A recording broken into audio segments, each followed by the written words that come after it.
heartfelt, and you could tell that he loves Philadelphia. But yeah, I mean, illustrious career. Glad he got his Super Bowl, and now the Eagles just have to move on. Yeah. Plus, he's got the podcast, so he's kind of like he's that guy's chilling. I listen to that podcast. He'll do thousands of commercials. Yep. He'll always be in Philly. He's fine. Philly legend. You know who else is a legend in their own respective area of geography? Not Mike Evans. Definitely Mike Evans. A bum. Imagine signing a bum for 2 more years. What was the deal? I didn't even see it. 2 years, 52 million, 35 32 guaranteed. 52 million. Yep. 2 years. To an old head.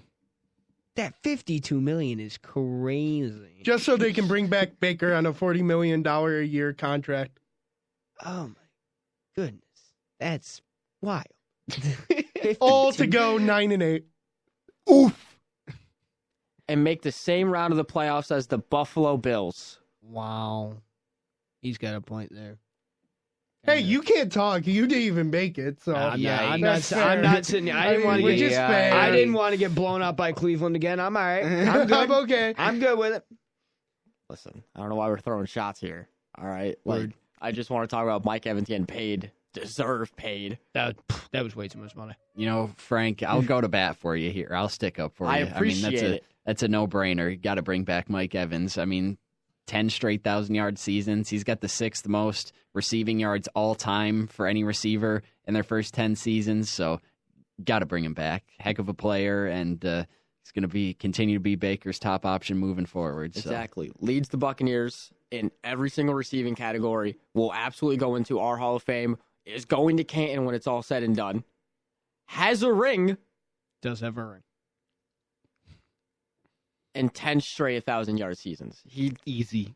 One of the best receivers of our generation. Absolutely deserves to get paid, and I'm fine with this. With the cap going up and the kind of like the amount of money that we are able to use, I'm fine with it being used on Mike Evans and Baker Mayfield. Because then we're just going to tag Antoine Winfield Jr., work some kind of deal with Levante David, release Devin White. I'm done with him. No, Devin. I mean, release him. They're just going to let him walk. Yeah, I don't want him. Yeah, I mean. I'm sick and tired of his antics. But, like, it's cool. I woke up to fantastic news. Yeah, because this guy wakes up at 11 o'clock. Hey, imagine. No shots taken to you. I also woke up at 11 o'clock today. Thank you. Why are you've been so hostile to me for, like, the past month. You can blame it on him being sick. I'm always hostile. It's been different. No, it's not. You've been getting personal. He doesn't even sound like Dan. His nose is so congested. That is probably so true right now. But moving on from Mike Evans, the Combine officially ended yesterday. Oh, brother. Are there things to talk about? I mean, I guess we can just start with the obvious new 40-yard Xavier Combine Worthy record. Is him. 421. Beats John Ross for the record. Hook 'em. It first started as a 4.22 and then officially got changed to a 4.21. 4.21, yeah. And then they put the two, like, when they're able to do, like, the two, like, on top of each other. Like, if you're doing Mario Kart and you're doing a time trial or a ghost, you just see what's happening in front of you. He got it. He got the 4.21. I mean, people were calling out, like, his, like, ability to play football because of it. And they're just like, first off, this guy is fantastic. I mean, but you see, here's the thing about Xavier Worthy. I don't think it increases his draft stock at all. No. Just because... Look at John Ross. Just because people going into the Combine knew that Xavier Worthy is like Superman. That the guy's athletic, and he proved that time and time again at Texas. If anything, if he did anything less than what he did at the Combine, all it would have done was drop him. Yeah. He was mad at himself for running a 4.25. A 4.25. Yeah. And he was mad at himself. That's nuts. Everybody knew he was a crazy athlete. I think what really put it together and what increased his draft stock was what he did on the on-field drills. Because he was catching overthrown passes from Spencer Rattler. That guy's buns, by the way. But he was catching overthrown passes. He was making the toe drags. He was showed how elusive he was. I think that's what really did it for Xavier Worthy's combine, not so much breaking the record. Although breaking the record is pretty cool.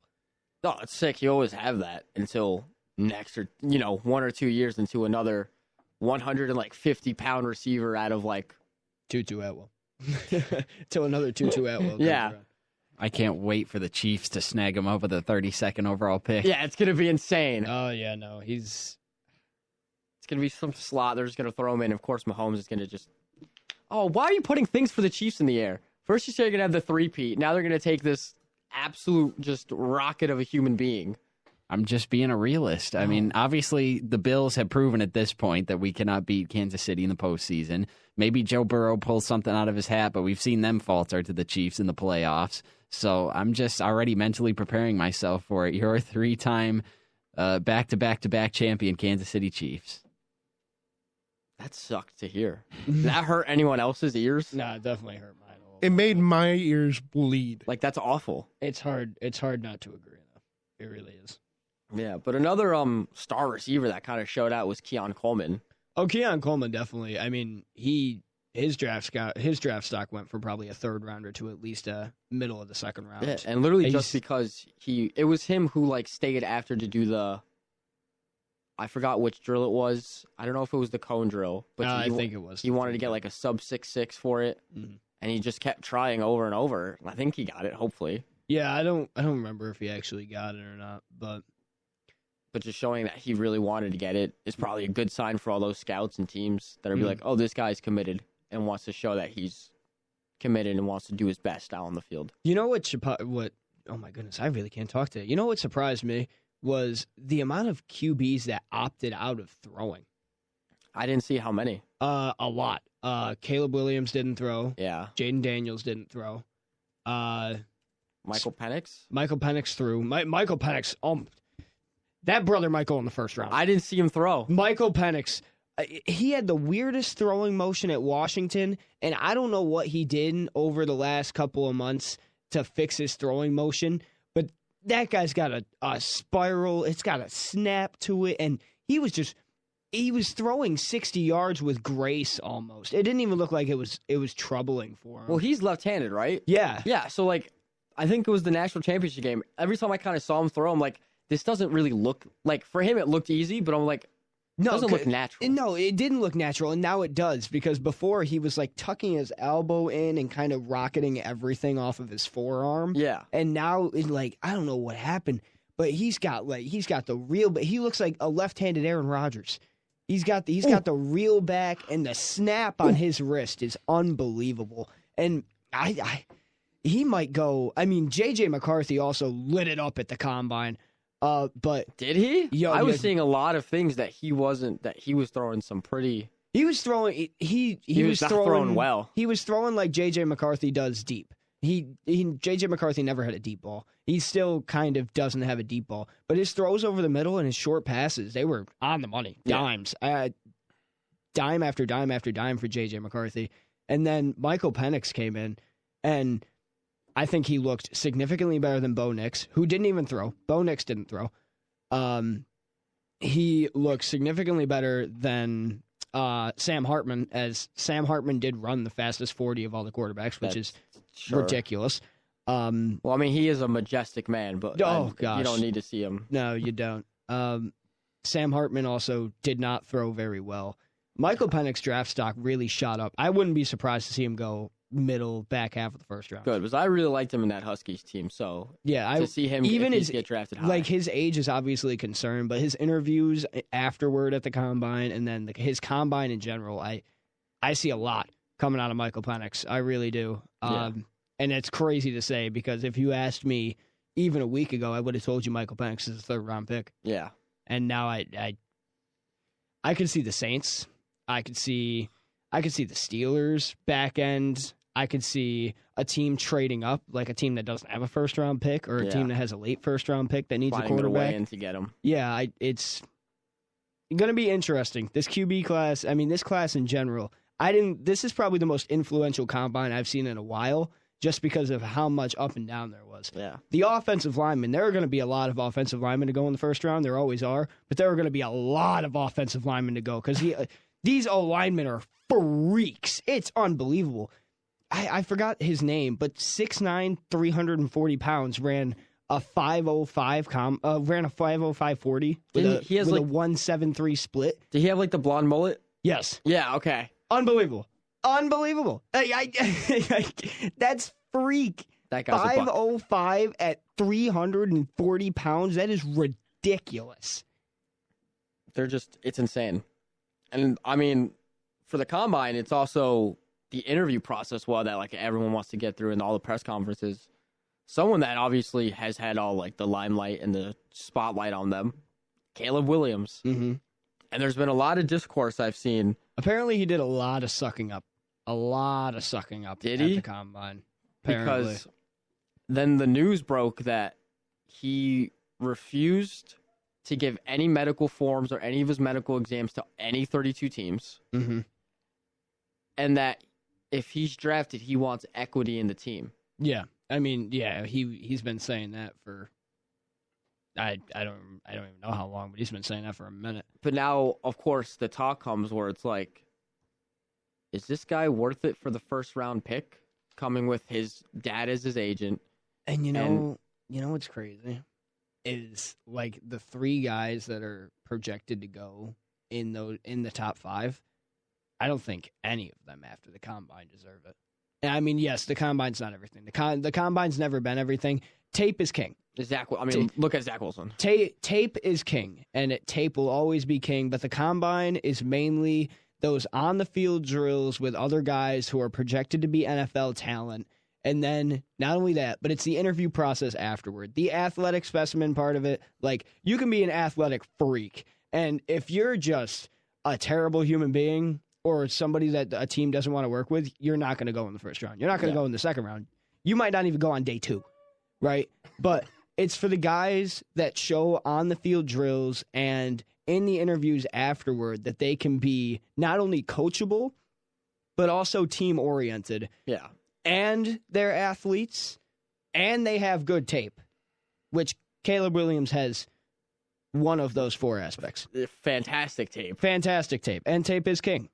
But are you going to work with a guy who wants a share of your team? Exactly. That's kind of ridiculous as a 22-year-old man. And also, even though he's projected to be this fantastic player coming out of college, and let's say they give it and be like, all right, we'll draft you, we'll give you like 5%. Mm-hmm. Let's say he's a bust. Yeah, word. Let's say it could happen. Ryan Leaf 2.0. You just gave this guy 5% equity of your team. You wasted a first-round pick on him, and now he owns 5% of the team.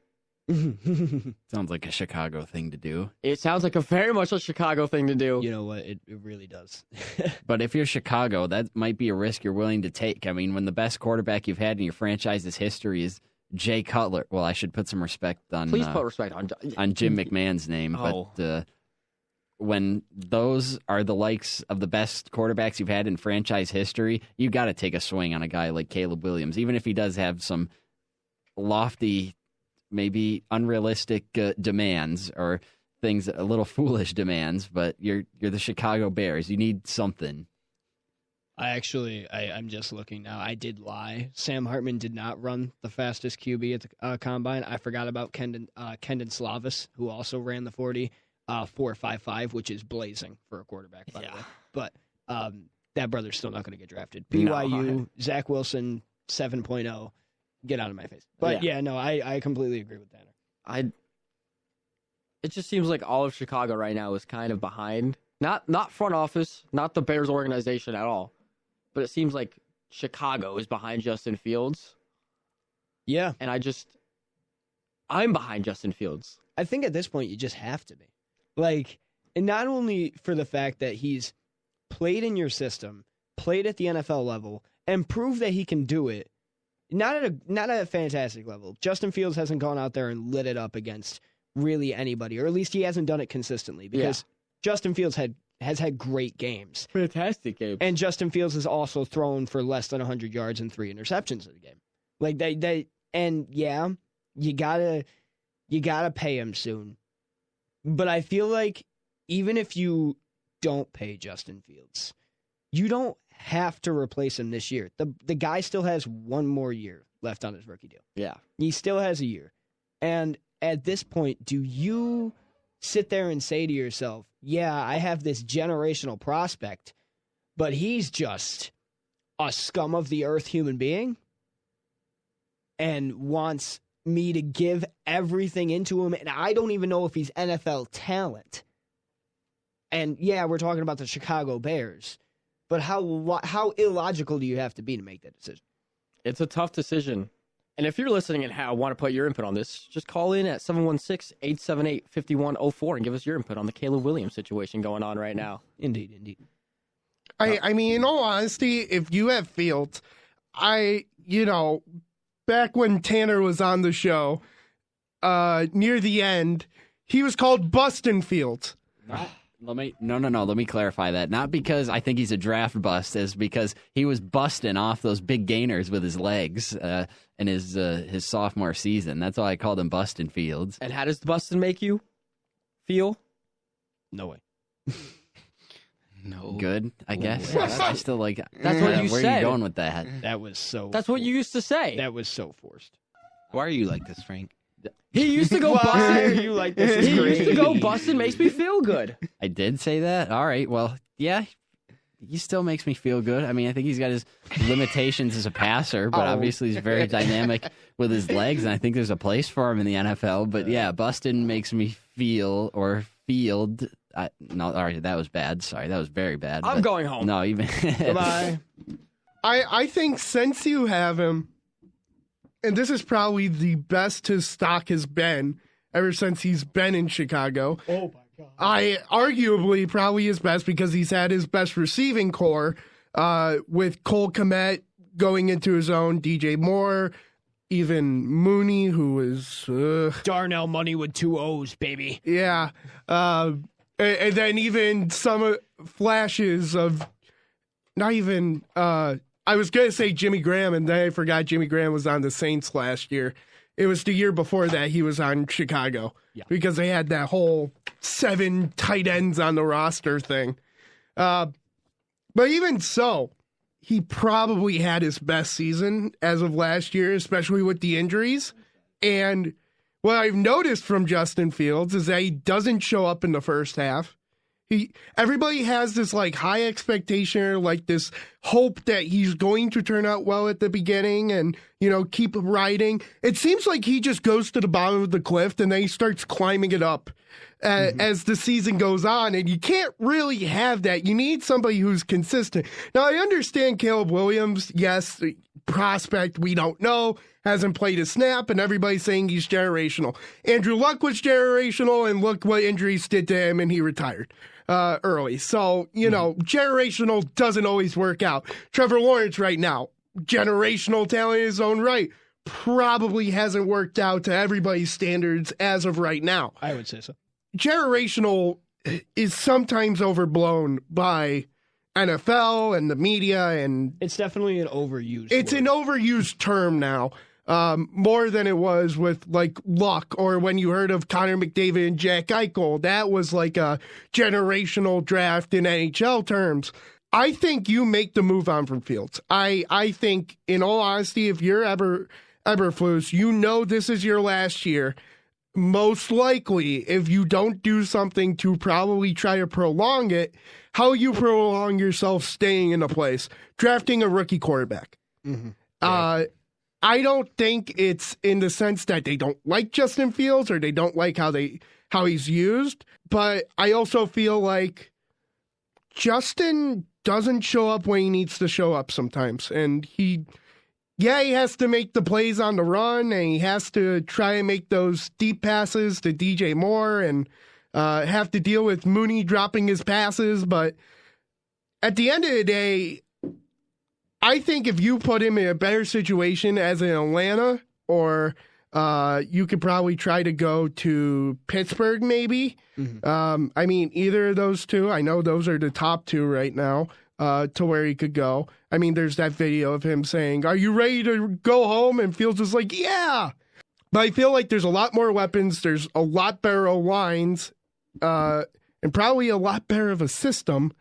there for him because they're all brand new coaches in the sense that there's a new offensive coordinator in Arthur Smith in Pittsburgh,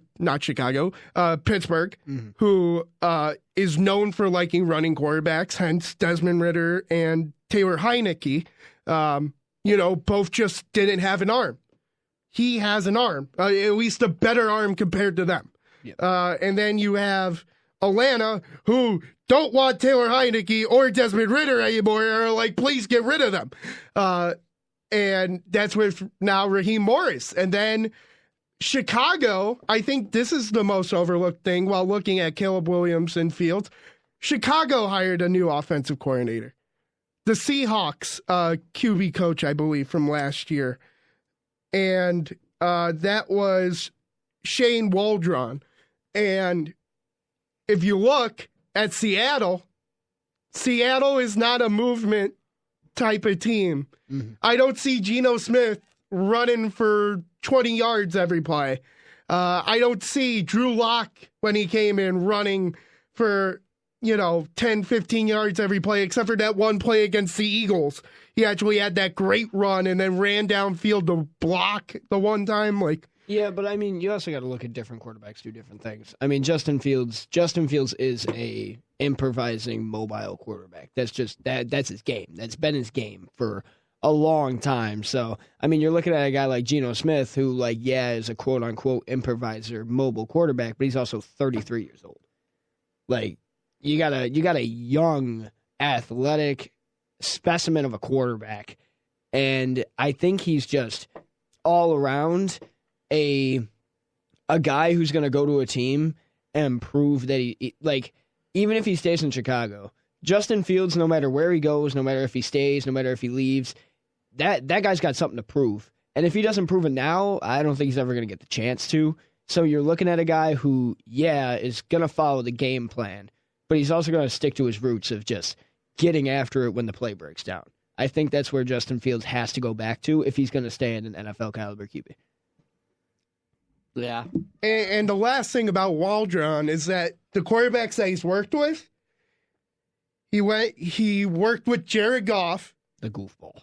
With his time with the Rams. Perfection. We all know Jared Goff is not a movement quarterback. Good point. Jared Goff is stay right in the pocket. And then that's when he went to Seattle. I mean, his expertise are with pocket passers.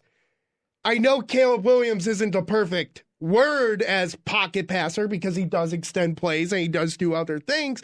But if you're comparing Caleb Williams and Justin Fields and you put them under the title of pocket passer, it leans way more towards Caleb Williams than it ever does Justin Fields, because I think they tried to do that with Fields and then they realized it just doesn't work. Yep. Fields needs to run to make his plays or else nothing in their system works. Mm-hmm. And I think that's what they're trying to lean towards, and they can't really do that with Fields, so why not get a second or third round pick for a guy you're not going to need who has a fifth-year option on him, and ship him to somewhere else who's needy and will probably finish worse than you, maybe.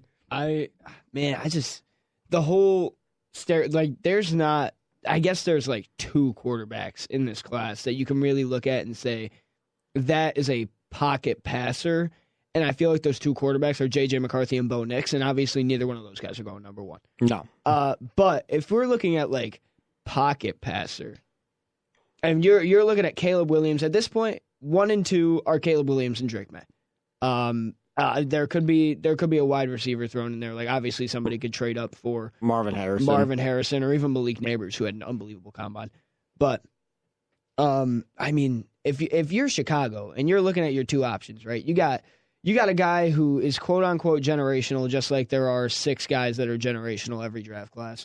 And then you're looking at a guy who is not everything that you could want and dream of, but if he fits your system more as a quote-unquote pocket passer like Drake May, do you make that decision instead as Chicago rather than going for a guy who wants part of your team, and obviously neither one of them have proven it at the NFL level, but Drake May's been the same Drake May every year as a starter, where Caleb Williams kind of teetered off toward the end of last college season, and even then the season before. He has a great, phenomenal first 2/3 of the season, and just kind of plays the last third of the season. Where Drake May is just the same Drake May from week 1 to week, 18, 17, something like that in college football. So, Yeah.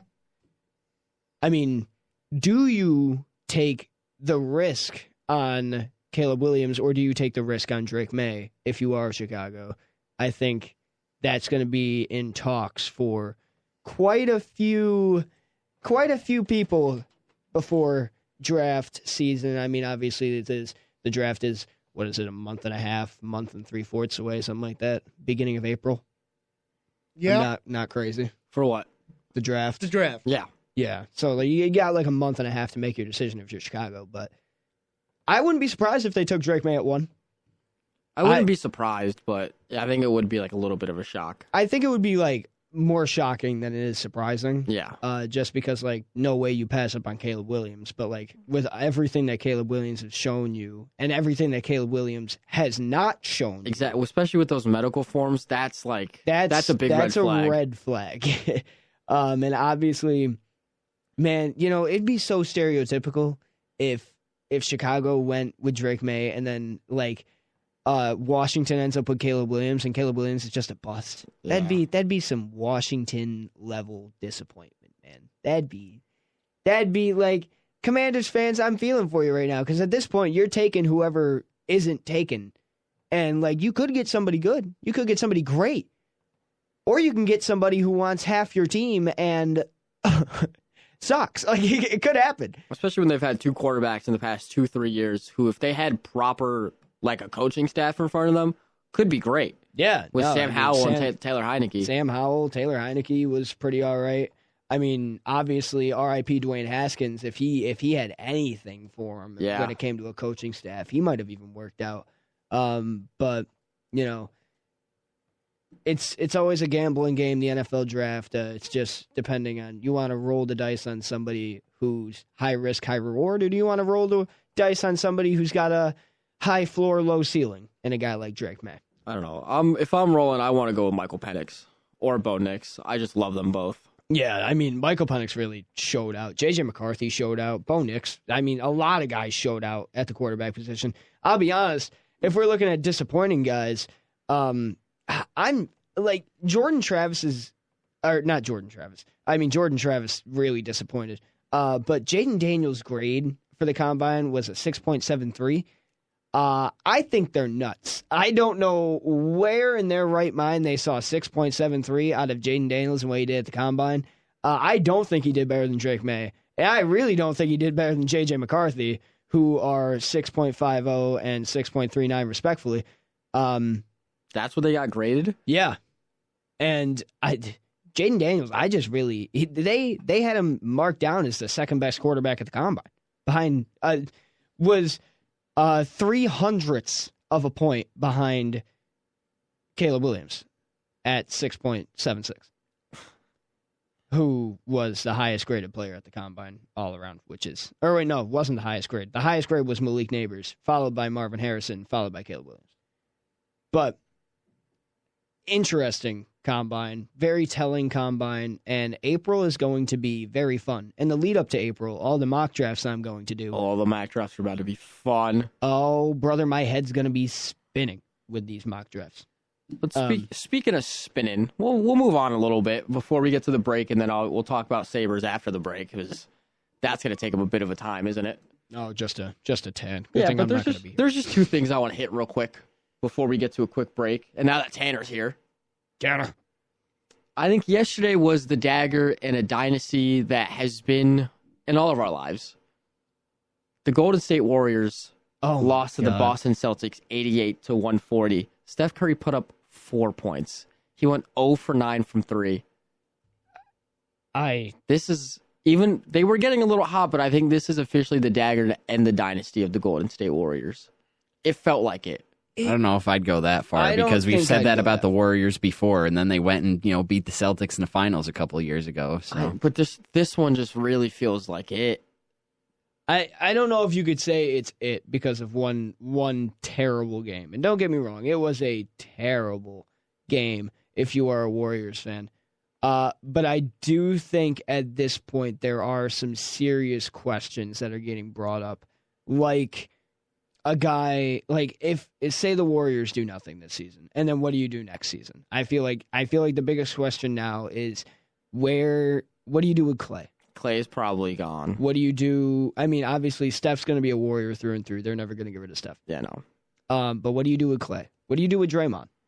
What do you do with a guy like Jonathan Kuminga, who's still young, with a lot of trade value? Chris Paul, CP3, CP no rings is going to continue to have no rings, and it's just so disappointing to see. But there are so many guys on this Warriors team. They're at that weird age, with the exception of Chris Paul. Chris Paul's just ancient. Yeah. But they're at that weird age where it's like they could still have a prime. But do they? And that's where a lot of serious questions are going to get brought up about this Warriors team. I don't think it's over for them this season. I still think they gun for a playoff spot. And everybody who's writing off the Lakers, I also think they're dumb. I'm not writing them off. No, you can't write off the Lakers. But yeah, a lot of interesting basketball went down yesterday. I don't know. Just the 4 from Curry just doesn't it hurts. We give the Celtics their flowers too. Like they're a good team. They've beaten now 3 teams this year by 50 points. So. Oh yeah, no, I mean, so if there was a team that you're like they're gonna go back. I think the Celtics. They either lose to Miami in the Eastern Conference Finals, or they lose to someone in the West in the NBA Finals. That's probably what's gonna happen. Which would bring me great joy because I am a Celtics hater. It would be fantastic. Oh, if the Magic and Celtics go to the Eastern Conference Finals, that's money right there.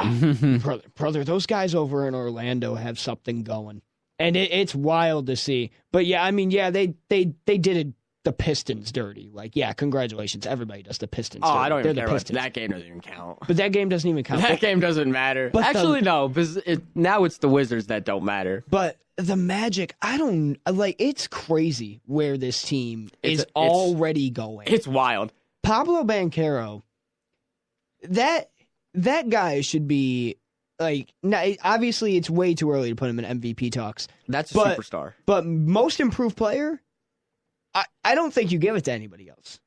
And not only that, but a brother could win DPOY like one of these years in the near future. That guy's defense is unbelievable. And then he turns it over on the offensive end and just rattles the rim like prime Shaq. He went coast to coast last night, and I was just like, this is better than anything I could ever do in my life. Just seeing Paulo go coast to coast with such ferocity and aggressiveness is beautiful. Yeah, it was. Plus, they have the Wagner brothers. Mm-hmm. Franz, yep, he's good. He's averaging 20 points a game this year. Jalen Suggs is finally. Jalen Suggs is coming into. Took him a little bit. Cole Anthony. Markelle Fultz. Wendell Carter. Jonathan Isaac, who when he's on the playing, team. He's one of the best defensive presence on the court when he's playing. Orlando versus Boston in the Eastern Conference Finals. Hang on a second. I'm calling it. I don't. Man, can you really say Orlando? I don't want to write them off. I don't want to say they can't make it that far. I think they're the 6th seed. I mean, yeah, they're the 6th seed at the moment. I think. Yeah. But there are teams like. I mean, obviously, New York just lost Jalen Brunson for an undetermined amount of time. The first few minutes of the game, he went up for a jumper, and I don't know what happened, but Jalen Brunson might be down for the season. Which is just disappointing to see because the guy was lighting it up. Every time Jalen Brunson gets brought up, I have to apologize to him and to the New York Knicks organization because I was not a fan of the contract they gave him at the time, but he has made me completely eat crow on that. So I don't think every time his name gets mentioned, I have to apologize to both him and the Knicks organization. Yeah, just because Dallas didn't want to pay him, and then New York was just like, "Hey, we'll give you this lump sum amount of money." He was just finally the number one option. Yeah. He's just finally the number one option. He got to play his game. Got to play his game of basketball, and he's looking good. And then, obviously, you got the 76ers, who beat the Mavs yesterday in a great game. Probably the best game of yesterday. other than the Clippers and the Timberwolves, which I think it's the first time in a quite a long time where both teams scored less than 90 points between the Clippers and the Timberwolves, 89-88. Oh my God! Yeah, no, it was pretty low scoring, and somehow Kawhi accounted for 32 of the 89 points that the Clippers scored, which is classic Kawhi Leonard. Of course, honestly. Kawhi. And then Anthony Edwards had 27 of the 88 points for the Timberwolves. I keep forgetting how good Minnesota is. Yeah, I no, keep Second seed forgetting right that now they're- behind OKC. Okay, so Which- OKC moved up to the first seed. hang on, brother. You want to talk about a basketball player? That guy, Shai Gilgeous-Alexander, if he doesn't win MVP, snub. SGA. Snub fast, bro. I think it's down to my goodness. it's down to him or Luka probably. It's time to give a brother his flowers. He's been putting up these numbers for seasons now, and I feel like now he's finally getting the I'm a great basketball player rub. Yeah. And Shai and this OKC team, who is very young, they're very talented, and they got a very interesting set of bench players, to say the least. But this OKC team is looking maybe more dangerous than when Prime Russ was there with Shai at the helm. I mean, this is a guy, he's a guard shooting almost 55% from the field. Like, that's insane. And they did the Suns dirty, which, by the way, the Suns have fallen off. I have no faith. I don't care about Phoenix. No faith in Phoenix, but Wherever Kevin Durant is, I don't care. Nurkic, though, I don't know. I saw that 30. Yusuf Nurkic, 31 Nurkic, rebounds. Yeah, 31 rebounds. Great. That's crazy. That's nuts. That's about all he did, but Yeah, that's but pretty- that's pretty you got great. 31 boards. It's like, hold on, that's kind of insane, dude. that is pretty insane.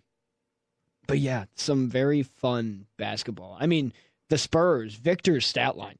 Victor Wembanyama's stat line yesterday was pretty interesting.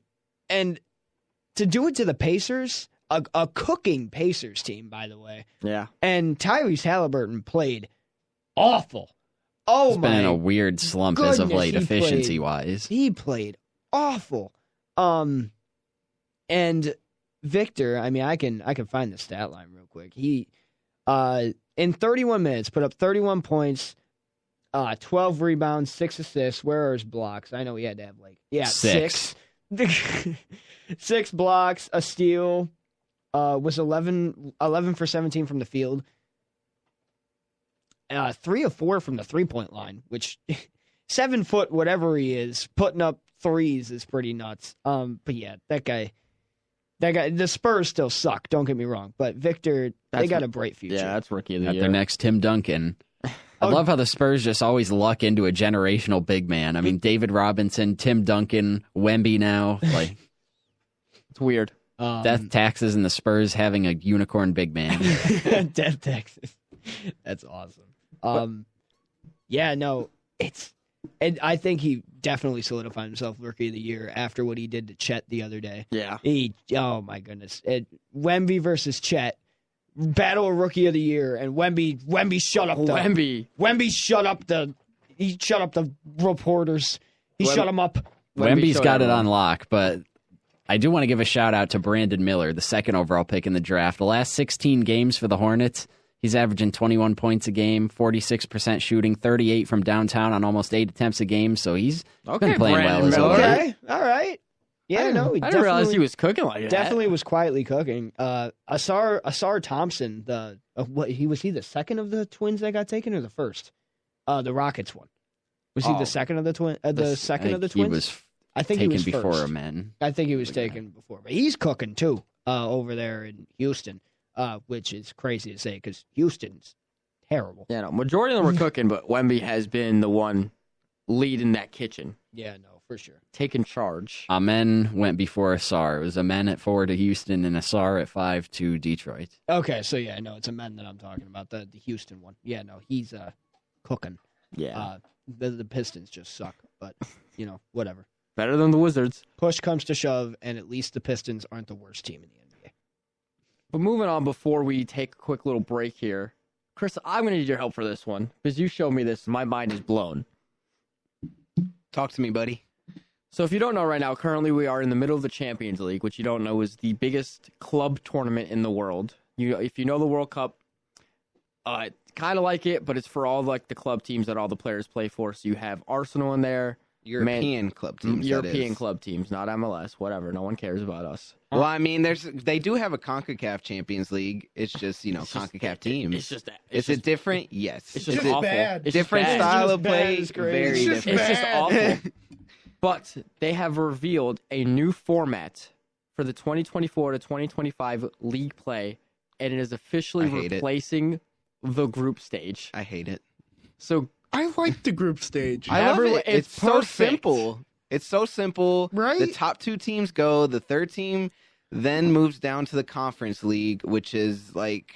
And I love how they say, oh, yeah, the teams will get equal matches. How are you going to determine that? Yeah, I was just reading, like, they got articles on it now, but what I'm seeing here, like, it's 32 right now, 4 teams in 8 groups, but now they're adding 4 teams, and they're just getting rid of the groups. It's basically going to be like, your standard league table, like what, your Premier League would look like, what your Spanish La Liga would look like, what your Italian Serie A would look like.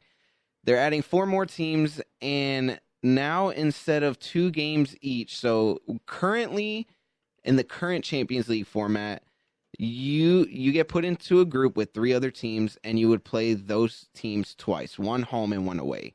Now it's going to be 4 home and 4 away, but it all depends on what pot they draw you in and what rank they give you.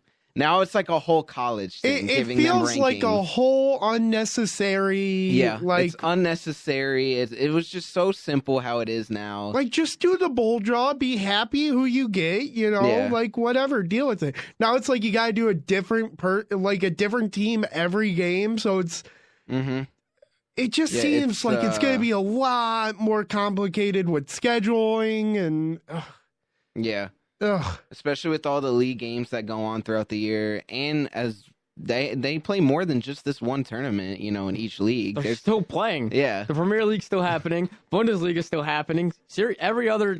All the leagues are still happening. Right. and then on top of that, you got the cups within those leagues. Like in England, they got the FA Cup, the Carabao Cup. right. In Spain, they got the Copa del Rey. All those in country tournaments. And then this on top of that, these guys play like 4 games a week, and they're running for 90 minutes, if not more. Right. It's funny how they've now like given teams that come the top 8 like a bye. Yeah, in basically. like a sense where they don't play the knockout and they're straight to the round of 16. Like Yeah, what I'm reading here is the top 8 will advance to the knockout stages, while those that are positioned from 9th to 24th, they're going to play in a 2-legged knockout phase playoff to then determine who gets put into that round of 16. why do they? Why? Even if it was rigged, the group was perfect. It was. It was. Why? It was so simple. The structure was simple, easy to follow. Now it's they want to do the Super League that never happened. This is basically it. It's awful. They're ruining it. They're ruining the beautiful game. It's ruined. It's Irving. Ruined. We listen to the Blitz on 91.3. Hold on.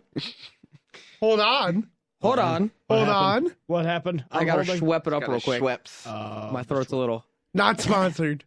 sponsored. I wish. Before we break, I feel like we do gotta give one shout out to the passing of Oh yeah. Chris Mortensen. Unbelievable, obviously analyst for a real long time. Part of our childhoods. Yeah, no, for sure. Watching Chris judge guys like Eli and Ben incorrectly was some of the funniest clips of all time. The way he would roast Big Ben and Eli Manning before they got drafted. But yeah, just a quick shout out to Chris Mortensen. Absolutely. May he rest in peace. But you've been listening to The Blitz on 91.3 WBNY Buffalo, Buffalo's original alternative since 1982. We'll be right back with you after these short few messages. Stay tuned.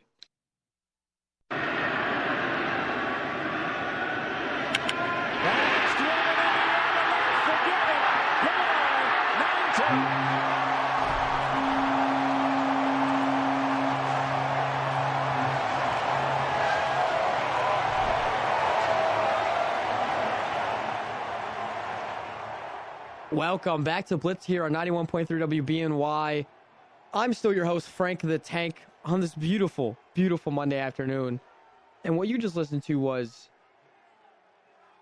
a 2-run bomb by the bringer of rain, Josh Donaldson, in a 2015 ALCS. I'm still joined by Double D Dan Dale. May God rest his soul. Okay, all right. And get off the pitch. And still with us, Tanner Saunders. Yes, I strong-armed Dan into staying today. Yes, you did. Look at that. But when I say, can you stay? And you say, no. No, because, well, Frank, I am sorry to say this. If this does hurt your feelings, take off your headphones. There was something, a little bit in your time called the Tan and Dan Show. I know about the Tan and Dan Show. The Tan and Dan Show was the most revolutionary sideshow ever in the history of the Blitz, if I do say so myself. Tanner, would you agree with that? Oh, yeah, for sure. That was one of one, man. Can't be over, or can never be underrated, never be duplicated. Exactly. All right, why are we cutting promos all of a sudden? All right, you're going... Because I'm about to lay the smackdown right on you. Don't ever bring up that jabroni's name in here ever again. I don't want to hear his words. Can't even say jabroni. He copyrighted it. Jabroni. What is he going to do? Come after me? Yep. I'll slap him. He's going to want his $5,000 for just saying the word. Too bad. I'll just buy a bottle of Terramana and pour it on his face.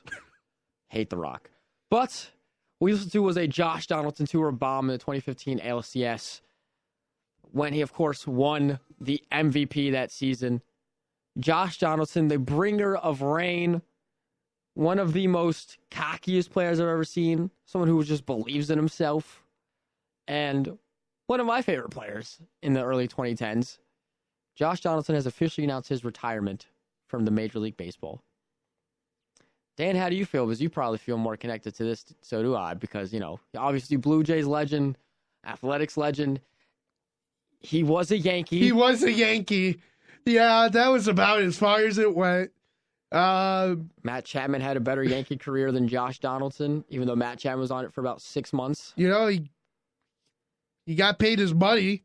He got paid a lot of money to do what he needed to do basically nothing. I still rather have had Gio Urshela. That is my take for the rest of my life. That I would have taken Urshela at third over Josh. Well, too bad you didn't. Yeah. Because Gio is probably one of the most underrated players in baseball. Yeah. But it's fine. But obviously, no, it's not. A tremendous career for Josh Donaldson, whether you like him or not, whether you find him controversial, perhaps a little bit arrogant, still one of the best to ever do it. Well, no, not one of the best to ever do it, but he's up there.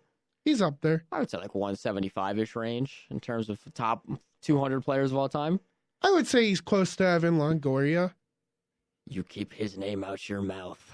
You understand me? You keep Longo's name out your mouth. Make me. Evan. See? I can't do the rest of the letters on my hand. He can't do the rest of the letters with his hands. I don't know how to make a B.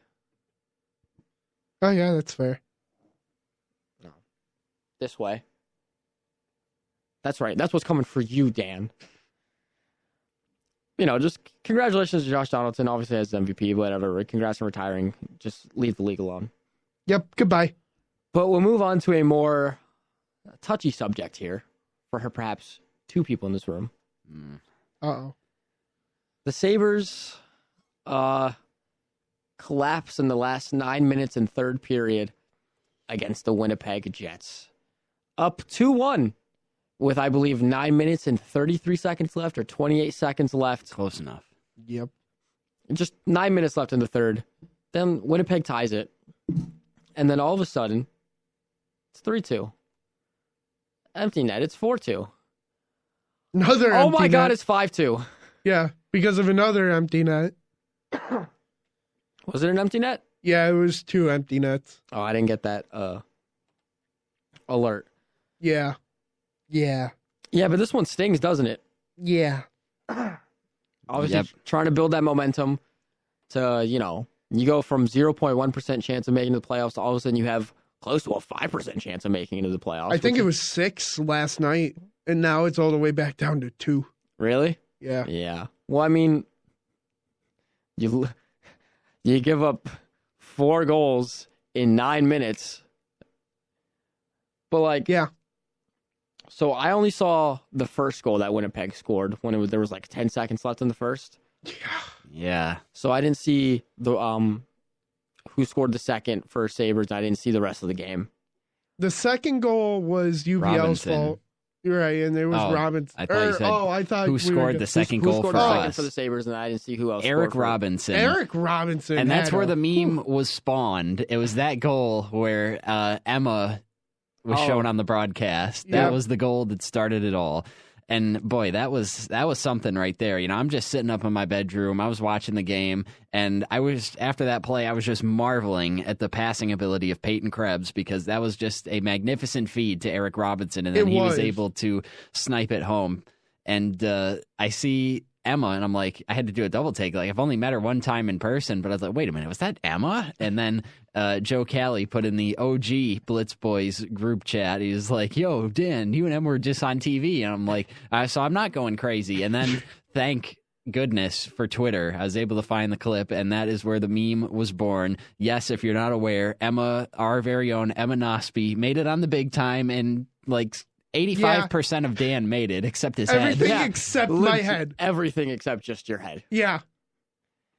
But I could say it was partially on TV. You can say you were on TV. Yeah, I think I deserve. I tower over Emma, so it makes sense. After how many games you've been to, I think it's fair to say you can say you've been on TV. Yeah. Plus the height difference. I mean, we were both standing. Okay, 6'2" compared to, I think she said she was 5'4", 5'6". That's a height difference. The camera can't fit all 6'2" of me. All right, calm down. All 6'2" of my beauty. All right. Yeah, that was where the fun ended, though. After that goal, like you said, Dan, the first goal, the goal that UPL gave up with 9 minutes left in the third. Certainly, he would like to have that one back from close range. Just shot it right into the midsection, and he was well back into the net, and somehow that puck just snuck through him and got in. And then I think the last goal he gave up was 5-6 minutes left, and just on a breakaway odd man rush situation, which we gave up way too many of those yesterday. Way too many. And just snuck it by UPL's glove. He'd probably like to have that one back too. But, I mean, you got to keep in mind, this is the second night of a back-to-back. UPL is playing his 19th game in 21 days, and he still stood on his head for, about 50 minutes of the game. And even after, he let in the tying goal and then the go-ahead goal, he still made some big saves. But I think he's just tired, man. He is the reason. I saw some people, obviously idiot Sabres fans on Twitter, of course, UPL letting in softies. The reason that we are even remotely in the playoff hunt is because of him. Legitimately. The reason that those percentages went up is because of the way UPL's played. I love the tweets with UPL, if he didn't become 2010 Ryan Miller, Don Granato and Kevin Adams both working at McDonald's. If UPL did not become Ryan Miller from 2010. And it's utterly true. I mean, that defense gives away so much. And it didn't help that, I mean, luckily we had great seats. We were at 105, and we were just above Winnipeg, the Winnipeg players, which great seats right by the mill. Recommend if you ever go to KeyBank. 105. You get probably a little bit farther back than row 9. Perfect seats. And Winnipeg sent 2 guys down to take away the defense pass, because whenever the Sabres are setting up, their favorite thing to do is just pass back and forth between the defensemen. You know, go off the wall, go right at each other, do the saucer pass, whatever it may be. Winnipeg knew that. Winnipeg said, well, what if instead of other teams like Vegas, who only sent 1 guy and to attack you, why don't we send 2 and take away your option for the defense pass? Oh my God, did they not have an answer? Did they just, it was just deer in headlights right there. I mean, at one point, Dahlin has 2 guys chasing him behind him, and he's just looking for a pass, and he just looks up, and he's like, okay, I guess I'm taking this. Like, I got nothing better to do. It just seemed like Winnipeg had that second gear, because they were even coming off a back-to-back against Carolina, and then they came to Buffalo. So, I mean, really, it was the battle of who was tougher and who ran out of steam first, I think. And the Sabres, I just think, gave too many chances away, which caused the 3-on-2s, the 3-on-1s, the 2-on-1s. And luckily, sometimes the defense was able to make up for it. I know Power made a great play on one of the 3-on-1s that he was just able to take the pass and kick it away, which was an idiotic pass by that man. But nonetheless, Power did what he was supposed to. It was hard to watch at that end, because you thought that you had it, and it seemed like a clean game. It seemed like almost everybody was there, probably except Tage and Kyle. Tage and Kyle looked really slow. I heard Tage did not look good at all. Tage did not look good at all. He at one point actually got put with Gergensen and Robinson for a little bit at the end of the second. Donnie was not happy. Let's just say that at the end of the day. I mean, it never made a full switch on the roster, or at least the lines, but I think that was like, hey, you're playing like these guys, and put them with Robinson and Gergensen. But I mean, it felt like he was getting hot, like the past and then few games. he disappeared last night. I don't know what went wrong. Here's something funny about Tage Thompson. So we played 52 games now this season. You know how many points Tage Thompson has in these 52 games? I think, 30? I was going to say like 30, 35. 35. You know how many goals alone he had last year in 52 games? Oh, 39. 35. Oh, he has as many 35. points this year in 52 games as he had goals in 52 games last year, the first 52 games of the season. Man. And that's just been the story of the season. I mean, Tage has been a no-show more often than not. Cousins is starting to come around, but he has certainly taken a step back. I mean, like I said, the only reason that we are remotely, that the word playoffs is in the mind of Sabres fans is because UPL. And even with last night's game, don't get distracted from the fact that since December 30th, UPL still rocking a .931 save percentage and 1.91 goals against average. Yeah, like he's still been insane. And if you put it on him, there's like, I'm not even a Sabres fan, but if you were going to put all the blame on UPL, especially considering last night, you like, can't. You can't at all. I mean, yeah, you may want one of those back. I mean, lately he's been having a trouble stopping the puck that just has that little bit of extra movement. Yeah. But that one that was right above his glove side, it was, I mean, I had perfect eyes on it the whole time.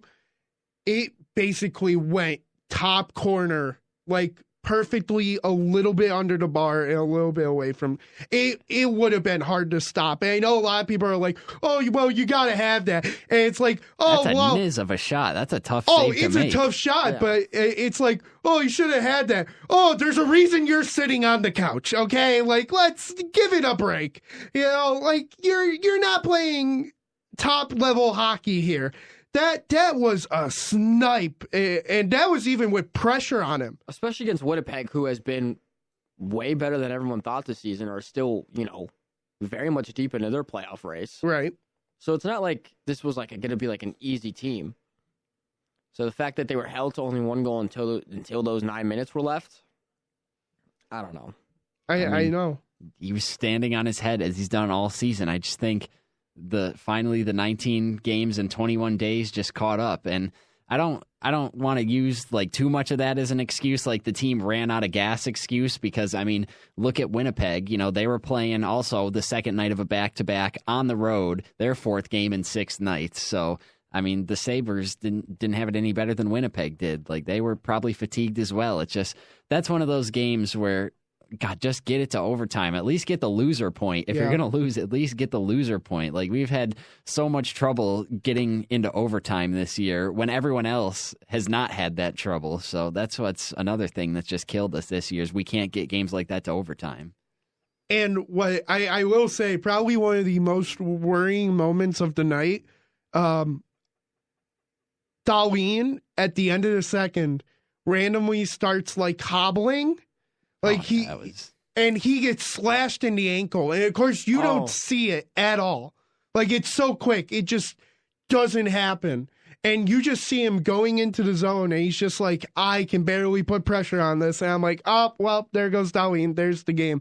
Luckily he came back out, and luckily it wasn't anything. It was just pain, shock, I wouldn't want to feel that either if I was anybody. That was dirty by Mark Scheifele. Yeah. It was. Because it wasn't even skate. He got in between pant and skate. Where there's no padding and just slashed. Right. That was dirty. That was freaking dirty. I also loved the call on Tuck that turned into Krebs. It was basically that it was a puck in the air. Winnipeg tried to, one of the players tried to catch it out of thin air, and he was already going down mostly. And Tuck, he doesn't catch it at all, so he's not putting the puck down or anything. Tuck takes his stick and kind of just hits his arm with it. What, just checks him a little? Yeah, just does a little check. Doesn't look like it's out of place or anything. Just looks like, hey, you have the puck in your hand. If he probably didn't see it deflect off his hand, so he just went, oh, he has it in his hand. It's fair play, whatever. Yeah. They call that, and then they call Krebs for doing it, even though Krebs wasn't even in on the play. It was a very questionable. So Payne wasn't even on the ice. Yeah, it was a very questionable call within the whole sense. It was just really? QWB wasn't even on the ice. That's crazy. I mean, did you hear what I said? Yeah, I did. That's another thing we got to talk about is Peyton Krebs, man. I don't want to say that this is approaching Ralph Kruger, Jeff Skinner territory, because I don't know if anything will approach that, but I don't know why Peyton Krebs continues to be stuck in fourth line jail. With his just passing ability, sure, he's not the best shooter in the world, but there's at least, a time or a couple times per game where he'll make a pass and you're just how the hell did he manage that one? Yep. You look at the Carolina game, he was the one that set up Owen Power to tie it in regulation in the third period. And just the pass that he had yesterday to Eric Robinson to set up the Sabres' second goal of the game, just pretty much no look, in between two defenders. Man, that kid, he can pass the puck, man. He is a great passer / playmaker. And the fact that he's stuck on a line with one of either Kyle Oposo, Zemgus Girgensons, or Eric Robinson is a travesty. Or even Olofsson if he gets to play. Well, at least Olofsson can shoot. That's more than you can say for Oposo, Girgensons, or Robinson. Yeah, and that's something that I wanted to touch on because it came out, a quote from Kyle Okposo. Kyle Okposo on potentially playing his final home game in Buffalo on Sunday. We'll see what happens. You never know, but it was definitely in the back of my mind coming off the ice. Thank God. That means there's a chance that they talked about it. Yeah, that means there's probably talks going on. And that it's in the back of his mind. I think Adams has said, hey, we're looking to move you. If there's a good enough deal, we're moving you. And that would help Krebs in so many ways if Oposo was gone.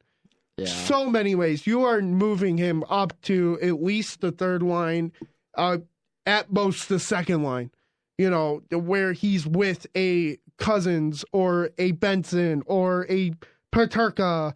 He gets those playmakers who can shoot and score. And, that happened for a little bit, and it was fine. I thought that line, even though it wasn't the greatest and maybe wasn't producing as much as you wanted it to, it still looked better than it did all season. Because, really, do you still really want Kyle Pozo on your second line? Really? Or do we not have lines here? I'm glad we can maybe get something for him. I'm glad teams are calling. Thank God. He has been a pain in the side, and it's not from his, leadership style. It's from his play style. This has nothing to do with leadership. No, there was a reason he was made captain. 100%, I understand why. It was the leadership and him being in the league for a long time and him staying in Buffalo, even though he was getting paid a ton of money when he got signed to Buffalo. So rightfully so, if he wants that paycheck, he's staying in Buffalo. Yeah. That was Matt Molson's whole thing, and I even have to say his name makes me cringe inside. But if you just go, leave. I'm done with you. You have no athletic ability left in you. You should have retired last year. Go to New York, go to Boston, go to Colorado, go chase a ring, buddy. Go have fun one more season with your kids, whatever. I don't care. Bye-bye. Good riddance. Probably for the better. What do you even what are teams going to value him as at? A checking fourth liner. That's about it. That's got to be it. That's it. He doesn't have the speed that he did at last season. His speed has rapidly decreased. I think it looks 10 times different than it did last season. At least he looked like he had urgency to go get the puck. Now it just looks like, I'll try this little poke check, and that's it, and then I'll let him go by me. It doesn't seem like he just wants to be here anymore. And yeah, you'll probably ask him, and he'll say different, of course. Nobody's going to crap on an organization if they don't have to, or if they don't want to. But at the end of the day, he doesn't look the same. And Adams, whoever convinced Adams, whether it was Granato, whether it was Matt Ellis, whether it was both of them, whether it was just Adams on his own, whoever made that decision to keep Kyle, fired. Fire them. Yeah, just kick him off. I don't need him on the ship. Gergensen, I understand. I would have understood if you kept one of the two. I kind of understand Gergensen more than Pozo because at least Gergensen has some shooting ability and he has the speed. That man goes for pucks I feel like he shouldn't have a chance on, and he has a chance on them. Just horrible decision making. That's what's been killing the Sabres for years in and years out, and it won't end until somebody more competent as a coach and as a GM probably step in. Well, Poso wasn't the only name that's been thrown around. A player that I thought was untouchable, Alex Tuch, has been talked about, and the New York Rangers and the Boston Bruins have been, sticking their little fingers where they don't need to be and asking about if Alex Tuch is available. Chris said he didn't want to leave. Chris said he didn't want to leave. Yep, you heard it here. You heard it here first. Alex Tuch is staying in Buffalo. Yeah. Chris, the guy who looks exactly like Alex Tuch. I don't think that's, and this whole Tuch trade talk, I don't think that's the Sabres actively shopping Tuch. That's just teams calling a team that's underperforming this year hey, you want to trade us this guy? So I'm not too worried about that. No, and whatever has come from it, it must be little to nothing. Because I've heard, at least there were reports on it when it was more prominent last week, that Adams said, no, we're not talking about him. I mean, maybe the price has changed and maybe there's been some increase of, assets you're getting in return that maybe have opened that door a little bit more. But in all honesty, if you're trading with the Rangers or Boston, you're getting somebody crappy. You don't trade with two teams who are at the top because they're not going to give you anything back. It's not like an equal team trade. Like I've seen people say, "Oh, do Zegras for Tuck. Go to Anaheim, give him Tuck, you get Zegras back." And I'm like, that's probably not enough for Zegras.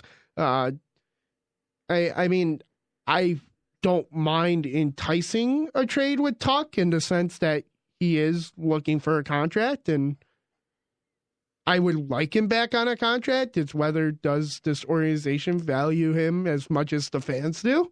Mm-hmm. And that has been yes and no and yes and no and yes and no. And this is probably the most prominent time that it will become apparent what their ideals are and where they stand. Kevin even today came out and said, I'm not afraid to make a big move if it's for the right price. Well, Kevin, you've tried to make big moves, and all of them have been pretty much duds, except for maybe you can put in the Eichel trade was good. I mean, right now, the Sam Reinhart trade doesn't look good. Taylor Hall, Andres Bjork. I mean, yeah, Andres Bjork wasn't a big trade in the sense of name value, but you traded for him. That was in the Taylor Hall trade. Where is he now?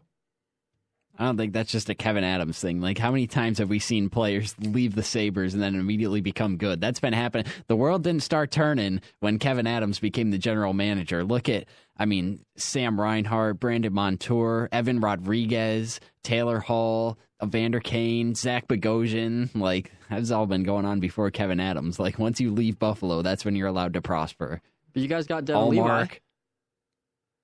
Well, that's still to be determined because, still a ton of hope for Levi. He's been doing really good in the AHL, but at the end of the day, he's in the AHL when everyone thought he was going to be goalie Jesus this year and he was going to be the one carrying the team on his back and not UPL.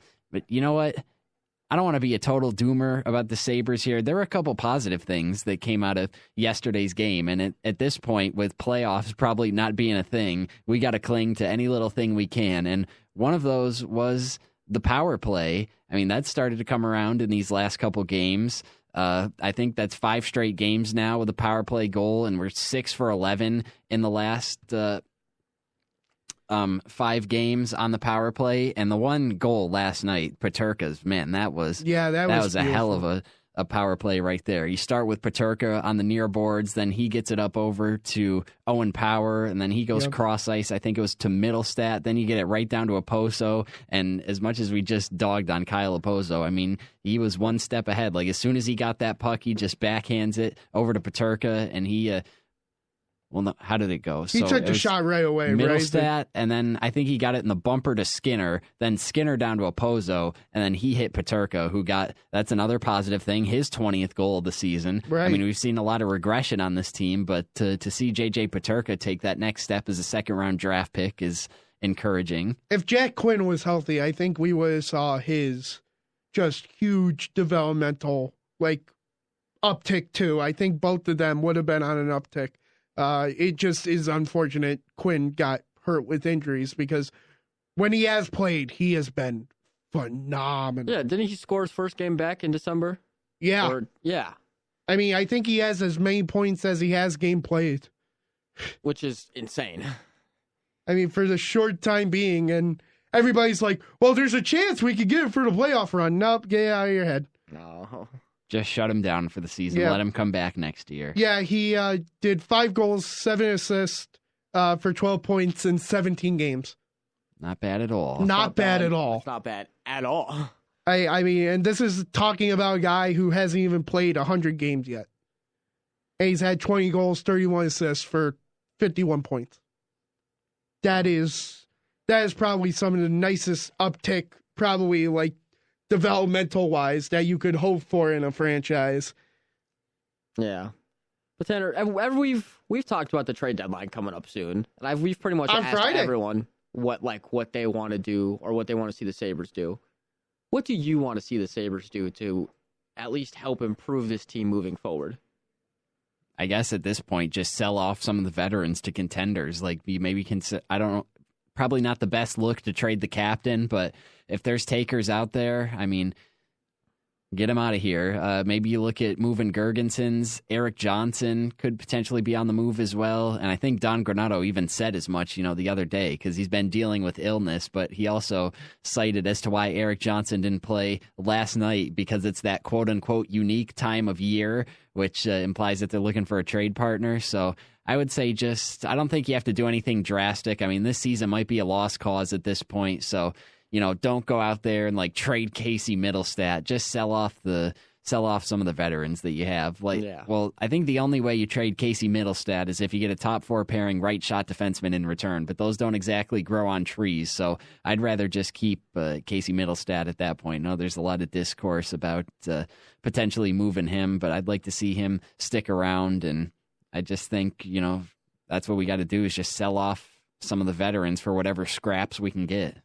And maybe, let some guys from the AHL that have been playing well come up. And although it's not ideal sticking them on the 3rd and 4th lines, but, I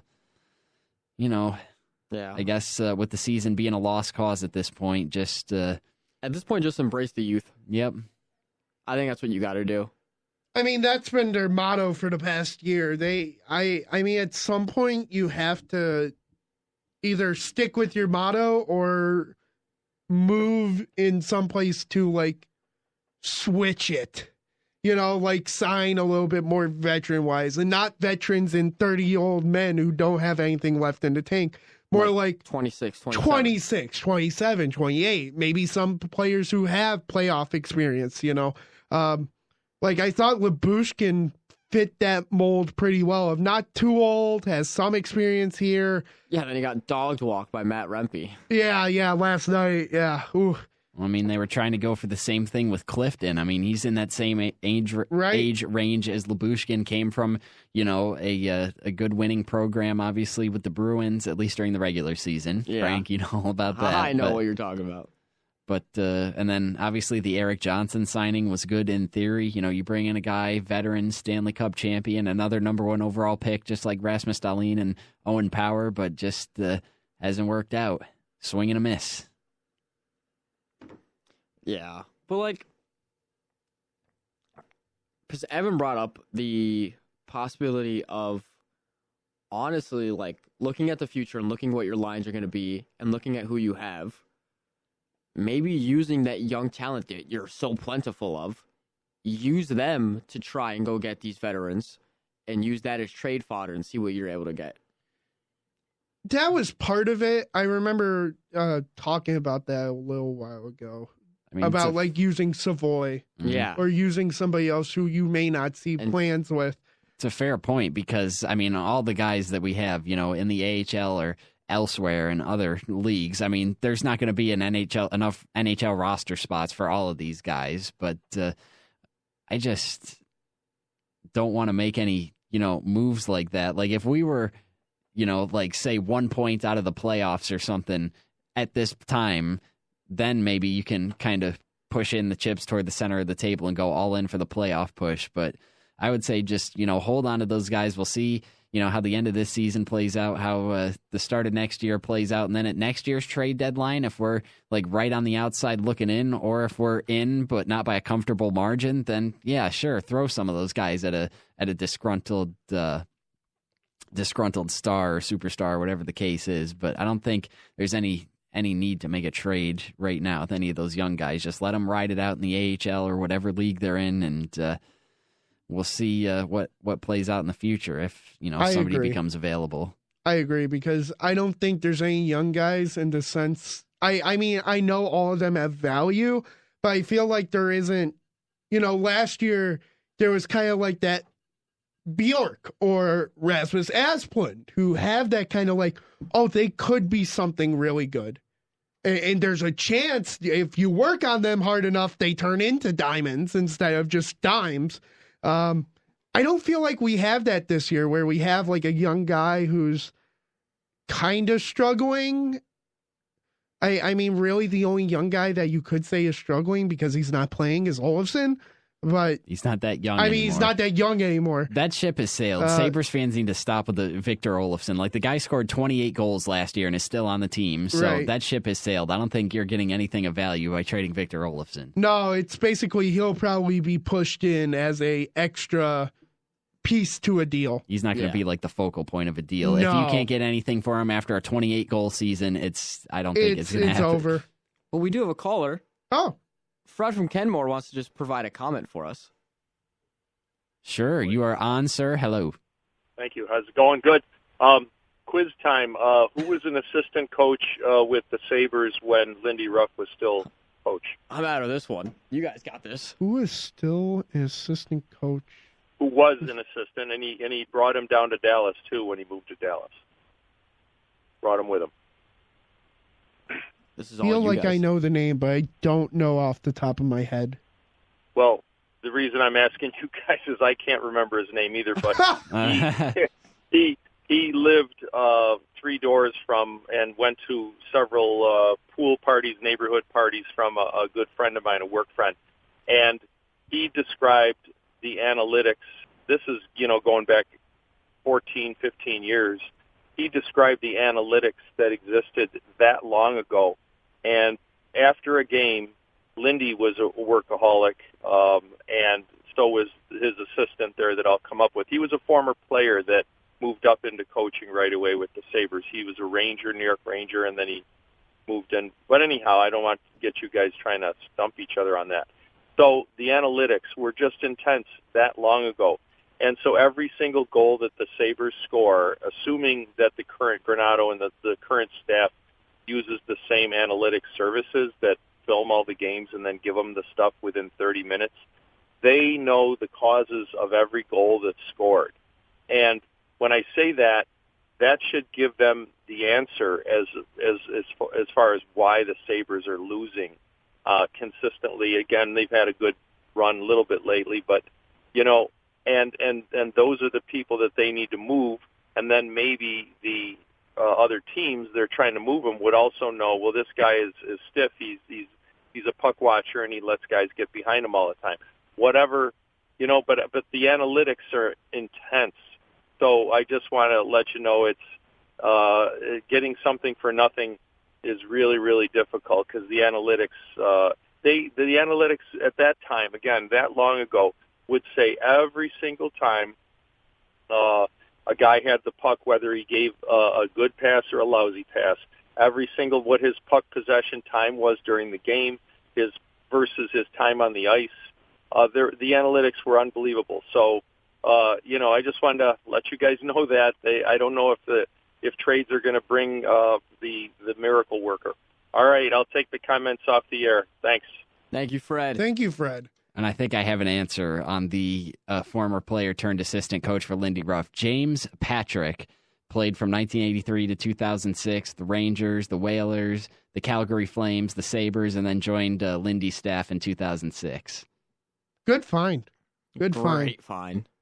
Because I was about to say Chris Taylor.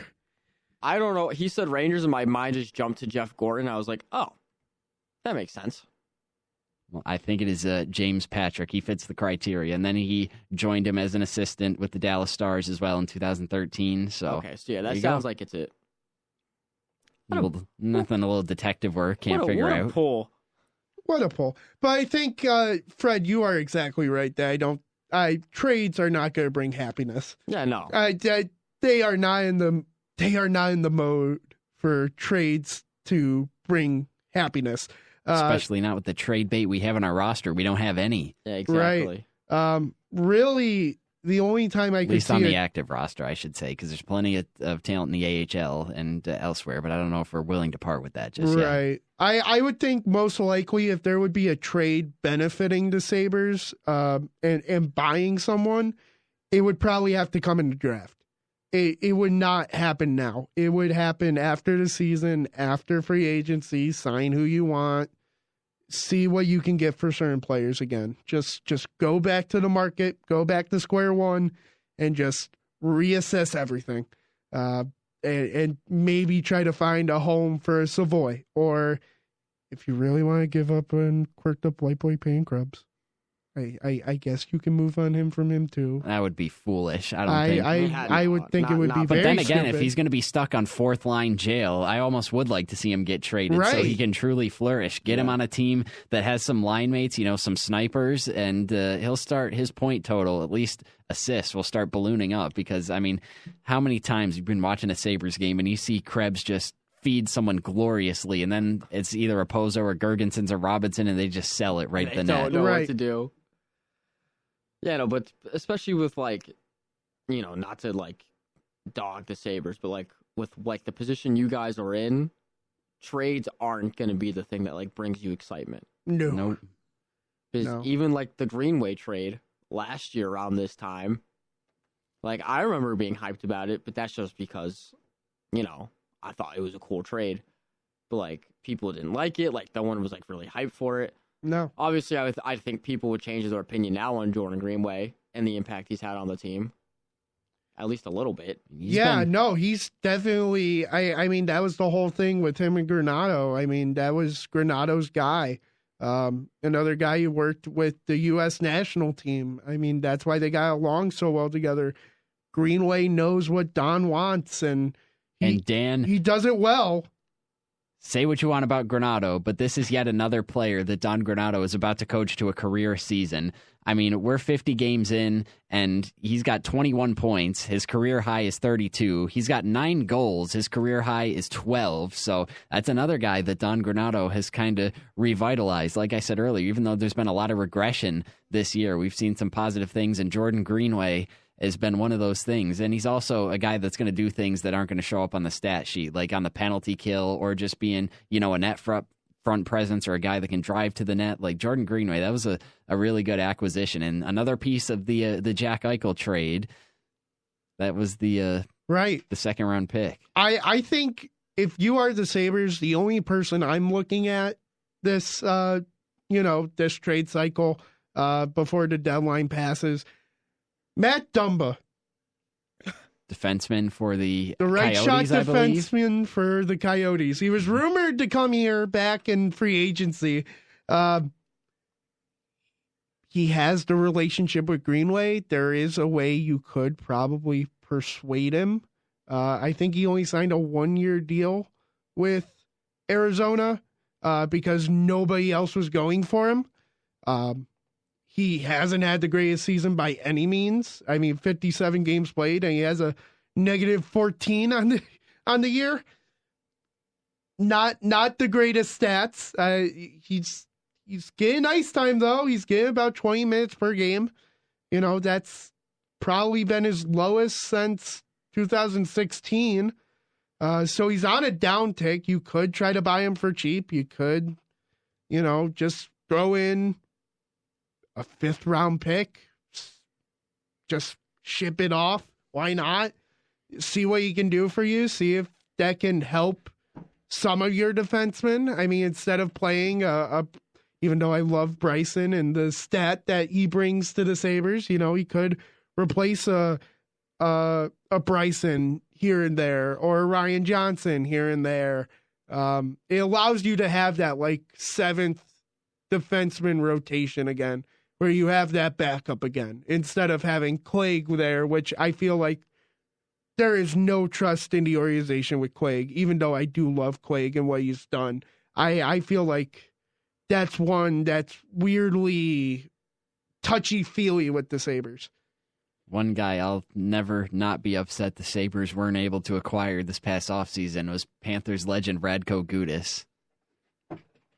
Yeah, Frank perked up right as that name was said. Sorry, drama's happening right now. Oh, yeah? What drama? Oh, just old Target things going on. Oh, God. I know. I don't know what I'm being thrown in the middle of it. Things are happening. What'd you say about Racco Gudis? Said that's one guy that I'll never not be upset that the Sabres didn't acquire during this past offseason. Yeah. I mean, that was the right shot defenseman that I was hoping they'd sign. And sure, you don't love his age, and Anaheim did give him a long-term deal, but I would have But he's liked been to have good. gone He's after been great him. so far for Anaheim. Uh-huh. Him and Anthony Duclair for the Sharks. Right. Who, Yeah, who are both. We can't talk Bottom- down on Anaheim because they swept us. That's fair. That is so fair. But that's someone I want to see the Panthers go back after and get a reunion for, is Anthony Duclair. Teams like what they know. Teams really do. If they feel like there's a hole and that they know he can fill it, they'll go back to him.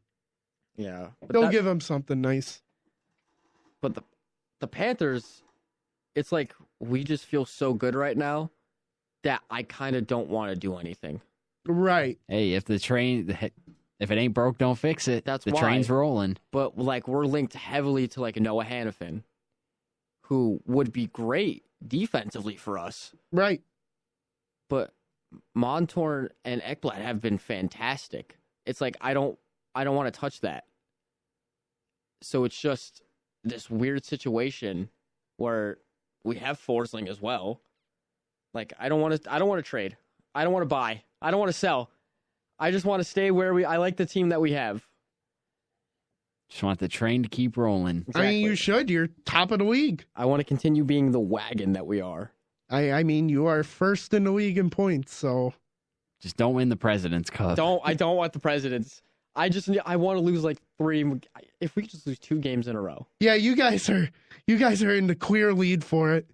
Yeah, I mean, we're 86. you have 2 games on on Vancouver. Oh. Winnipeg's too far behind. I mean, they're 3 points behind. Because it's Rangers at 85, Boston at 84. Rangers are at 84.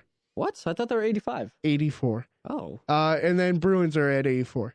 And you have a game on the Bruins.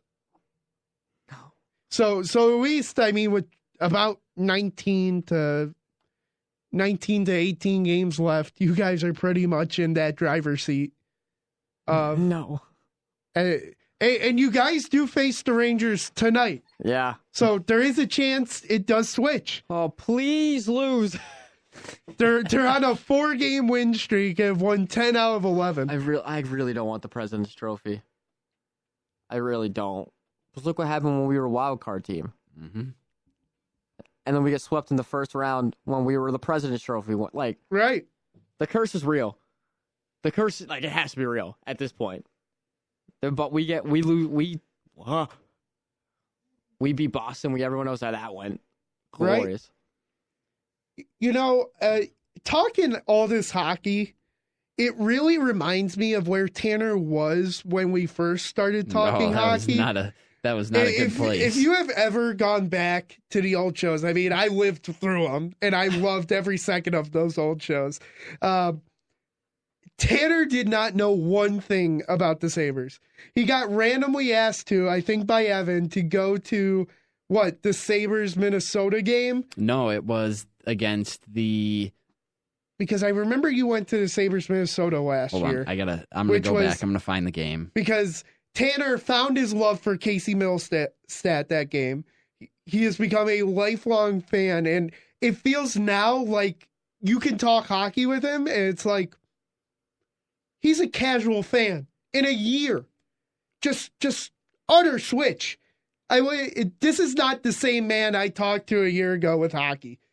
My first Sabres game that Harrington took me to was April 23rd, 2022. The Sabres against the Islanders. The Sabres won that game 5-3. It was elite goaltender matchup. Ilya Sorokin versus Dustin Tokarski was the starting goaltender for the Sabres, but they still won 5-3. Lit up Ilya Sorokin, and Casey Middlestat did score the first goal in that game, so that is why still to this day he's one of my top 3 favorite Sabres, and then it just it continued from there. Sabres legend Dustin Tokarski, man, still sticking around. Hey, we saw him. We saw him on the bench. Yeah, it was amazing. I was like, I should have made a sign saying, "I love you, all-time legend Dustin Tokarski." I love you, Dusty. I know you were so excited when we brought him back in the offseason. I know. I was like, the legend has returned. He's come to finish the story. But that was it. That was the first game. We got to see that Dustin Tokarski W. And then, as you mentioned, me and Evan went to the Minnesota Wild game last season, January 7th, 6-5 overtime win. Oh my God, that was electric. UPL was in the net against Marc-Andre Fleury and got the overtime winner, Victor Golofsson. Then I saw him play the Kraken like a week after that. They got lit up that game. I can't remember what the score was, but they lost. And then we went and saw Craig Anderson's last game against Ottawa. And I've yet to have been to a game this year, although I had the opportunity to go to UPL's first 2 shutouts, and I missed them both, which hurt. Yeah. It's fine. I'm sure the next game you'll go to, it'll probably be just. But yeah, Frank, you don't even know half the story of what he was like even before he knew hockey. Like, all this man knew was football and basketball. I still barely know hockey. Yeah, but this man's like, if you put him on a graph of when he started learning hockey to where he is now, it is total uptick, different dude. Total different dude. I couldn't just sit around here while you guys were talking hockey and be an idiot and make an ass out of myself. I had to level up. That's why I had to learn so many Sabres names, because every time I come here, I'm like, I know absolutely nothing. But you know what? I like this Jordan Greenway trade for you guys. This is going to be great. You guys keep saying you need a bully. Jordan Greenway's here. And then Frank really made his mark when he went. I almost just did it again, if anyone noticed. Did you almost go Jeff Evans Skinner? No, I almost just went Jordan effing Greenway. Oh my God. Frank, what are we going to do with you? I don't know. It's so hot in here. I think we're pretty good in here, Tanner, right? We're not sweating. I feel fine now. It's 71 degrees outside. Oh my God. I'm dying in here. Why did I not wear shorts? Why did nobody tell me it was going to be prime spring day today? Do you not look at the weather app? No, I didn't until like 10 o'clock. And it was still like, or no, I got up at 8 and it still said it was 40. So I was like, okay, I guess that means long pants today. I was wrong. Well, we have some breaking news coming out, kind of, sort of. And that is? Well, there's multiple across different leagues. One that I care about, Zach Wheeler has signed a 3-year, $126 million guaranteed deal with the Philadelphia Phillies. Oh, yep. Dumb. But the Chiefs have officially placed their franchise tag on cornerback L'Jarius Sneed. Oh, all right. Well, I don't think that means he's still a lock to be on the roster. It could be a tag and trade situation because you still got to pay Chris Jones. And I would assume they would prioritize Chris Jones because you got Trent McDuffie, who is a stud. Exactly. But yeah, it says a trade is very much still in the mix, but it will require compensation for Kansas City and a long-term deal for Sneed. Did you hear? I'm sure there would be plenty of takers. It would not be hard to find someone that'd be willing to shell out some money for L'Jarius Sneed. At least half the teams out there that will shell out money for L'Jarius Sneed. I saw the Dolphins were apparently linked to him, which please let's not make that happen. No, geez. God, no. God, no. Chiefs, Dolphins, you've already done business already with Tyreek Hill. Let's send L'Jarius Sneed, preferably to the NFC, but just not the Dolphins. Now, did you guys hear the rumor that T. Higgins' franchise tag is actually going to be used as a tag and trade? They are not going to try to re-sign him? No way. That would be foolish. The main reason is because they have to sign Burrow soon, and they have to sign Jamar Chase soon. Pretty sure they don't signed. feel like they can keep both. They don't feel like they can keep all three together. But Joe Burrow was like, he was... Yeah, Burrow signed, but Chase is still coming up. Yeah, for like a Burrow month. signed, Chase still... Who's also going to be a lot of money. Right. And that's their thought process of, we can afford one. And I think they're thinking that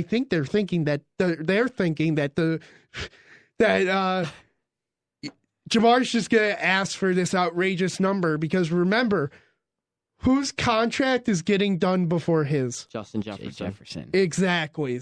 And he's going to use that as, hey, I'm just as good, probably not as generational as Jefferson. He's going to say better, but Justin Jefferson is better. Jefferson is for surely better. And he's going to ask for about the same money. Yeah. And whatever that number is going to be from Jefferson is going to break the market. Absolutely. So you are looking at a quarterback who is higher paid than Josh Allen. 5-year, $275. I mean, he is what, top 5, I think, in the league in paid? I think he's top 1, and Is he still number 1? Is he I'm number 1? pretty sure. Actually, maybe not at this point. I thought Herbert took his average value is $55 million a season, which at the time it was signed was the highest ever. Yeah, because then I think Herbert signed, and then he became. Burrow is number 2. All right, there we go. In actually average salary, he is number 1. So he is technically He is the highest paid player in the NFL. right. Value wise, it's Mahomes, but yearly basis, it's Burrow. Joe Shiesty. He's getting his money up front. Yeah, which is you're now talking Burrow, who you have to pay $55 million a year. Jamar Chase, who Jefferson's already in that $30 million range that's the supposed asking price. So let's just say Jamar is 27. You're telling me you are committing $70-80 million to 2 guys, and you think you can keep a third in T. Higgins, who is probably asking for around 20? All right, maybe it's not that 15. Foolish to trade T. Higgins. Exactly. Now that you look at it, you're just like, they can't do it. They're not going to have anybody left. They're just going to have Jamar, T, and Joe on the field, and that's it. I'm a genius. Well, let's not go too far. Bengals trade up for Marvin Harrison Jr. Okay, who they trade with? Probably Arizona at 4. So Arizona would get T. Higgins, who is a number 1 receiver. Like the Bengals have 2 number 1 receivers. It just obviously Higgins is in kind of the shadow of Jamar Chase. So they would get a number 1 receiver. They'd have to pay him, whereas Marvin Harrison would be on a rookie scale contract. So I don't know how willing they'd be to jump at that, but it's not like they're paying anyone else outside of Kyler Murray and Budda Baker. So not impossible. No, it's and plus Marquise Brown is a free agent. So you currently don't have a number 1 in Arizona. I genuinely forgot about Hollywood Brown. Talk about a player I'd like, if he's not priced too highly, someone for the Bills to consider. That's Hollywood not a Brown. bad idea. That is not a bad idea by any means. But yeah, I mean, tag and trade T. Higgins. I think everybody thought, oh, they're going to try to re-sign him. And the more you think about it, it's like, I don't think they are.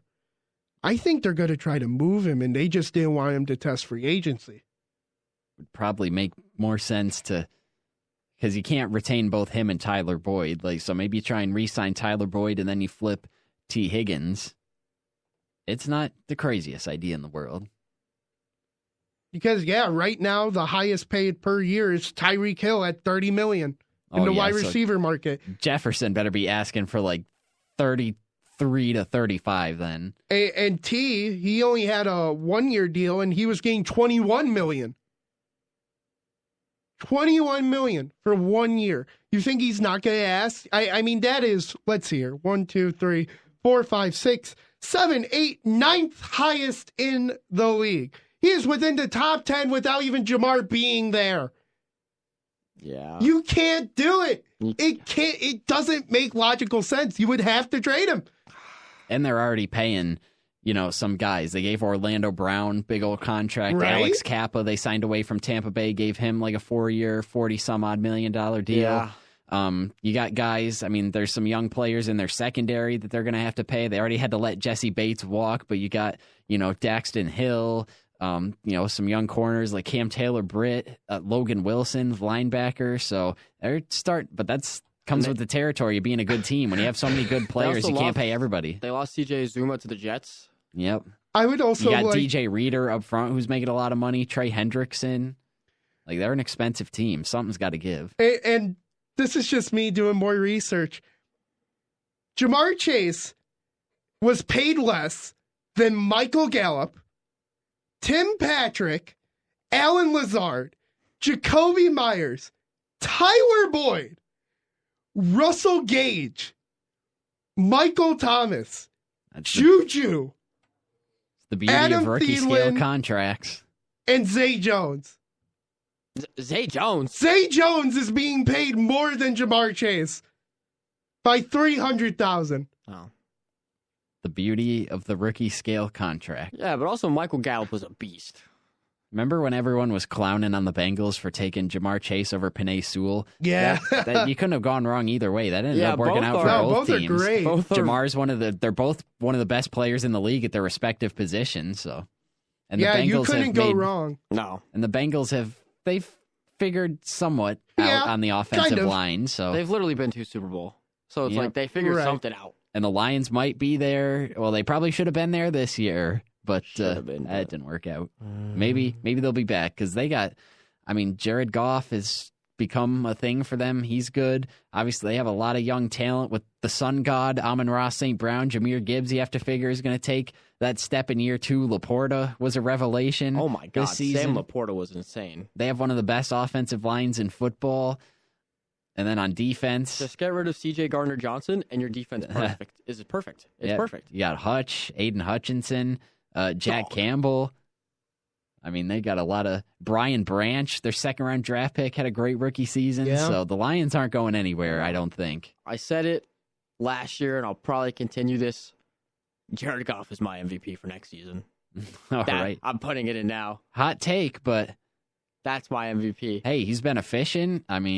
You got another year of development for Sam Laporta. Amon-Ra has established himself as easily a top 15, I think, receiver in football. Yeah. So, and Jahmyr Gibbs, we know what he can do, as a pass catcher coming out of the backfield. So, I'm telling you, it's not outrageous. And they got to keep Ben Johnson. There was some talk about him potentially going off to Commanders to be a head coach, but he decided to stick around. So, that's one of the better offensive minds in football right now. So, it's a hot take, but I think you might be cooking, Frank. I don't hate it. We're like a month and a half away from the draft, but Jared Goff's my MVP. That's going to be the end of the show. Let's go out and get some socials, guys. Oh, hell. I'll go first, I guess, since I'm the returnee. The special guest, Tanner Saunders. Sure. I have been Tanner Saunders, and I got to thank Joe Cali, even though he's not here, but for filling in for me since I took the day off. So thanks, Joe. I'm on Instagram here at Tanner_Saunders2000, but we got the Twitter here as well. I can't even remember my own @. Oh, TJ Saunders2000. All right. So if you feel so Tanner inclined, hasn't done it so long. Oh my God. If you feel so inclined as to follow me, that would be where to do so. You can follow me on X at @double_D, capital WNOY. You can follow me on Instagram at FrankLopez_561 or on X/Twitter. Whatever you guys want to call it, at Frank561Lopez. You listen to The Blitz. Thank you so much for listening. We'll see you next here Wednesday. Same time, same people, without Tanner. Oh. Sad. Same time, same station, same beautiful faces except for mine, but they always tell me I have a face for radio. You do. Check it out on Facebook Live on WBNY. We'll be live from 2 to 4. See us live in action. Go outside. Drink some lemonade. It's a beautiful day. We'll see you back here Wednesday.